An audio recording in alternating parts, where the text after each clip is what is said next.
সেই জায়গায় যদি ফের উপনির্বাচন হয় আপনারা প্রার্থী দেবেন? হাজী নুরুল সাহেব জিতেছেন না তার দলের লোকেরা ভোট চুরি করে জিতেছে, এটা নিয়ে একটু প্রশ্ন থেকে যাচ্ছে। স্বচ্ছভাবে ভোট হলে তৃণমূল জিততে পারতো না এখানে। আমরা দেখুন, গতকালকে তারা জানাজা দাফন হয়েছে। আমি এই বিষয়ে দাঁড়াচ্ছেন কি দাঁড়াচ্ছেন না আমার মনে হয় আমার রুচিতে বাড়ছে যে তাহলে কি আমরা ওত পেতে বসে আছি তৃণমূলের কেউ একজন মরে যাবে অন্য উপনির্বাচনে অংশগ্রহণ করবো, এই মানসিকতা আমার এখন নাই। আমি যে বলবো, তবে একটা কথা শুধু বলে রাখি, প্রতিটা জায়গায় আমরা কন্টেস্ট করবো আমরা রাজনৈতিকভাবে। এক্ষুনি আমি বলবো না, কারণ দেখুন তার 4 দিনে হয়নি, তার একটা মানে কি বলবো, যেটাকে একটা হলো না, গতকালকে মাটি হলো। আমি এক্ষুনি বলবো যে হ্যাঁ ওখানে প্রার্থী দিয়ে দিচ্ছি, এটা এই রাজনীতিটাকে আমি বন্ধ করতে চাইছি। ওই জন্য আমরা বিকল্প রাজনীতির সন্ধানে এসেছি। সর্বশেষ প্রশ্ন, আপনি ভাঙড় কাঁটালিয়ায় এখানে এসেছেন, বিভিন্ন মানুষের অভিযোগ পাচ্ছেন, সব থেকে বেশি কোন অভিযোগটা আপনি? দেখুন, দুটো অভিযোগ বেশি পেলাম। একটা হচ্ছে বার্ধক্য ভাতা, বিধবা ভাতার ক্ষেত্রে তারা অ্যাপ্লিকেশন করে জমা দেওয়ার পরে 4-5 বার 5-6 টাইমস তারা জমা দিয়েছে কিন্তু পাচ্ছে না। দুর্ভাগ্যের বিষয় এদের কাছে রিসিপ্ট নাই। আমি তাদেরকে পরামর্শ দিয়েছি যে আপনারা আবার যে জমা দিয়ে রিসিপ্টটা নিন, বাকিটা আমি দেখছি। কারণ বিধানসভার মধ্যে মাননীয় মন্ত্রী মহাশয়কে আমি প্রশ্ন করেছিলাম যে এমন অনেকে আছে যে আপনার বার্ধক্য ভাতা বন্ধ হয়ে গিয়েছে, বিধবা ভাতা বন্ধ হয়ে গেছে বা পাচ্ছে না। উনি বলেছিলেন যদি এই ধরনের কোনো কেস থেকে থাকে আমাকে জানাবেন, সেগুলো কন্টিনিউ হবে। তো আমি তো সেই ডকুমেন্টস কারোর হাত থেকে পেলাম না, কিন্তু অভিযোগ আমার কাছে করেছে। তো ডকুমেন্টসের অপেক্ষায় আছে, দিলে আমি মাননীয় মন্ত্রী মহাশয়কে সরাসরি দেবো। আশা করছি আমার ভাঙড়ের বিধানসভার কারোর সাথে ইনজাস্টিস হবে না, যেন প্রত্যেকে পায়। আপনাদের বলে রাখি, আপনারা তথ্য দেখলে দেখতে পাবেন 2019, 20, 21, 22, 23, 24 আমি 21 থেকে বিধানসভায় পারফর্ম করছি। তার আগে পর্যন্ত বিধবা ভাতা, বার্ধক্য ভাতার সংখ্যা কত ছিল, তারপরে আমি এখানে জিগার কারণের পরে একাধিক দুর্নীতি সামনে আসে। মদন মিত্র বলছেন যে এসএসকেএম এবং বিভিন্ন জায়গায় ভুল দুর্নীতি, কি বলবেন? মদন মিত্র মহাশয় যে কথা বলছেন, ওনার বলার আগে আমি অনেক আগে বলেছি যে তিলোত্তমাকে ধর্ষণ করে খুন করেছে শুধু মাইন্ডকে ডাইভার্ট করার জন্য। কারণ কোনো একটা খুন হলে তাহলে স্বাভাবিকভাবে কী কারণে খুন হয়েছে এই কারণটা মানুষ জানতে চাইতো। ওই কারণটা খুঁজতে গেলে দুর্নীতিগুলো বেরিয়ে যেত। সেই জন্য খুন করার পরে ধর্ষণ করিয়েছে, আমার যতটুকু উপলব্ধি, যাতে করে মানুষ কী ভাবে যে ধর্ষণ করার পরে মানুষ খুন করে দিয়েছে, না কাউকে বলে দেয়। চাপা দেওয়ার চেষ্টা হয়েছিল, কিন্তু চাপা পড়েনি। বাংলার মানুষ যেভাবে জাগ্রত হয়েছে, একের পর এক দুর্নীতি বেরিয়ে আসছে। আপনাদের বলে রাখি, কল্যাণীতেও একটা হসপিটাল আছে, ওখানেও থ্রেড কালচার চলছে। আমার কাছে খবর এসেছে, আমি ওখানকার প্রিন্সিপালকে 2-1 দিনের মধ্যে লেটার করছি। নাহলে দেখবেন ওখানেও শুধু না, সমস্ত রাজ্যের স্বাস্থ্য ব্যবস্থা যে ঘুম ধরে গিয়েছে, এক তিলোত্তম আমাদের দেখিয়ে দিয়েছে। এগুলো বন্ধ হওয়া দরকার। মানুষ বিনামূল্যে স্বাস্থ্য পরিষেবা পাক, এটা আমরা সকলে যেমন চাই, কিন্তু ব্যবস্থা করতে হবে সরকার।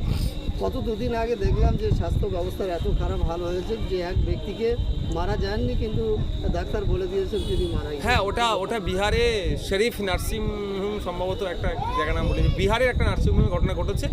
ব্যক্তিটি শৌচাগারে সম্ভবত অজ্ঞান হোক বা হোক যে অবস্থা পড়ে গিয়েছিল। তো ডক্টররা ওকে মৃত বলে ঘোষণা করে দিয়েছিল।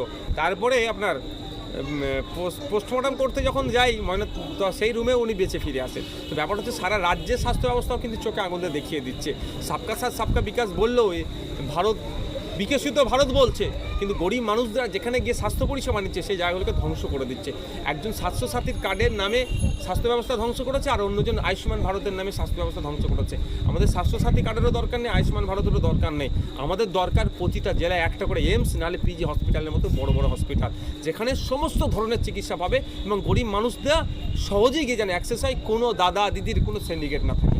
আমার একটা বার্তা, হ্যাঁ এটা একটা নির্দিষ্ট দলের অফিস, ঠিক কথা, কিন্তু আমি অফিস থেকে দাঁড়িয়ে আপনাদের আমি বার্তা দিতে চাই, আপনারা যে কোনো সমস্যার জন্য, যদি কোনো সমস্যায় আপনারা করেন, সমাধানের জন্য নির্দ্বিধায় আমাদের এইখানে আসবেন। আমরা আমাদের সর্বোচ্চ প্রচেষ্টা দিয়ে আপনাদের সমস্যার সমাধান আমরা করার চেষ্টা করব। আপনি যদি ভিন্ন রাজনৈতিক মত রাখেন, কিন্তু আমাদের প্রয়োজন আছে, যদি মনে করেন আমাদেরকে জানাবেন, আমরা নির্দ্বিধায় আমাদের এইখান থেকে আপনারা পরিষেবা পাবেন। এটাকে আমরা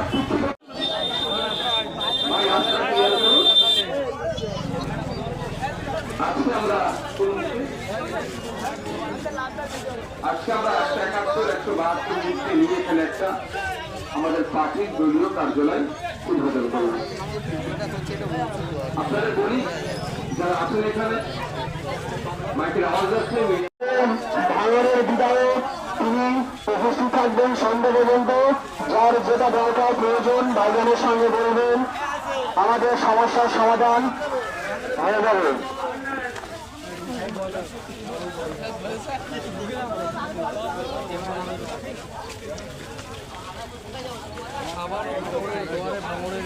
দর্শক, এই মুহূর্তে গুরুত্বপূর্ণ খবর থেকে চোখ রাখবো। ভাঙড় বিধানসভাতে একেবারে আইএসএফের কার্যকলাপ অফিস করে বিধায়ক নওশাদ সিদ্দিকী সাহেবের একেবারে হয়েছে, এমনটাই কিন্তু আমরা ছবি দেখাবো। এবং আগামীকাল বেধারক মাত্র খেয়েছে আইএসএফ তৃণমূল কর্মীরা, একেবারে অনুগামীরা তৃণমূল কর্মীর কাছে, এমনটাই কিন্তু জানা গেছে। বিধায়ক নওশাদ সিদ্দিকী সাহেব আমাদের ক্যামেরার মুখোমুখি দেখাচ্ছেন আইএসএফ বাংলাদেশ।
আমাদের কাছে খবর এলো, আমাদের পীরজাদা নওশাদ সিদ্দিকী ভাইজান আমার একটা বার্তা।